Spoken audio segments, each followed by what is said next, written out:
Welcome to Gears University. Today's topic is going to be about basic setups and rotations for Foundation.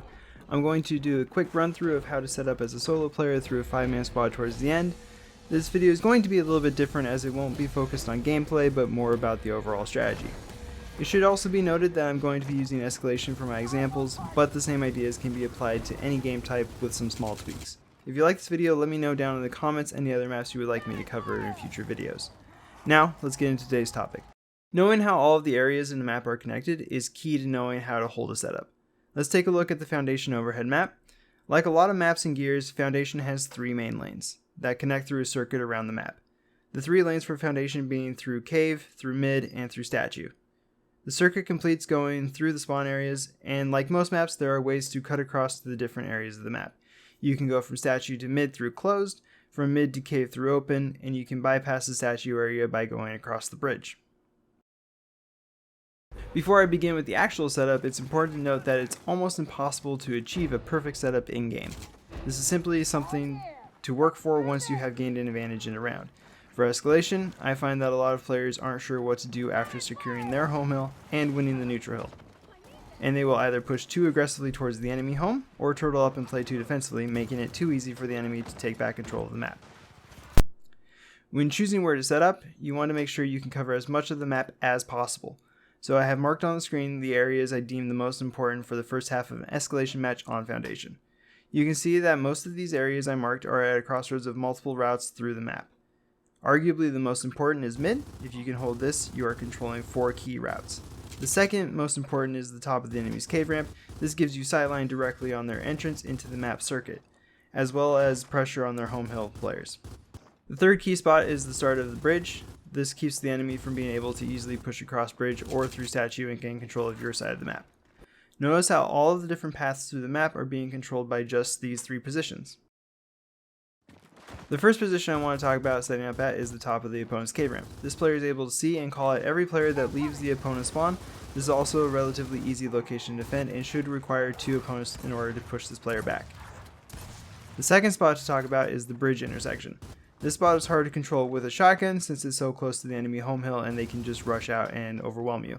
So to control it, it's very important to set up a cross. There should be a player sitting on the block on bridge and another player sitting down next to the little tree. This sets up a very natural 90-degree cross that makes it very difficult to push out from the home hill area. The third spot is in Mid. Mid is important because this holds 4 key paths through the map and is probably the most likely route an enemy will push. This is just the basic setup, so there might be more efficient placements, but for the purposes of this video, we'll put 2 players in Mid, 1 on open side and 1 on closed side. So we have the setup, but how do we use it? This is where rotations come in. When your team is set up, you want to be able to rotate to where you have numbers. In theory, it should be impossible for the other team to retake control of the map with perfect play. To start, let's look at an extreme scenario. What happens if they push 5 players through Cave?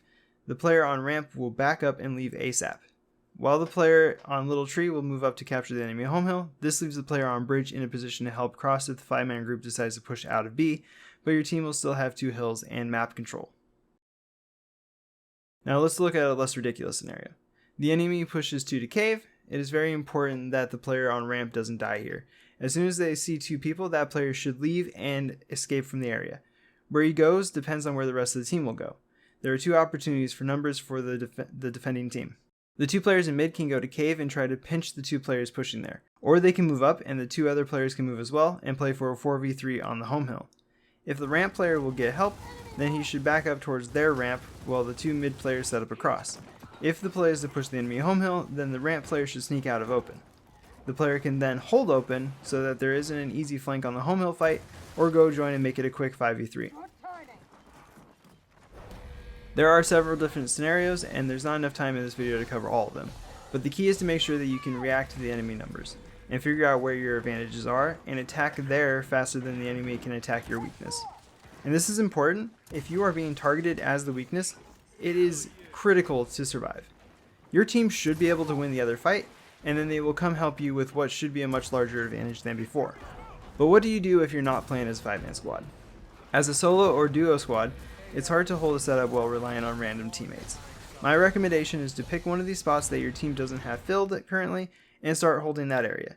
Use your TACCOM and sounds to try and keep track of the enemy and your team, and be aggressive with your opportunities to flank and cross for your teammates. Sitting in one spot while solo or duo can lead to your team getting punished elsewhere on the map. As a duo on Foundation, setting up on the ramp and open spots in particular will allow you to be close enough to work together while getting pushed, but still hold a significant portion of the map in the meantime and see where the enemy is stacking their troops.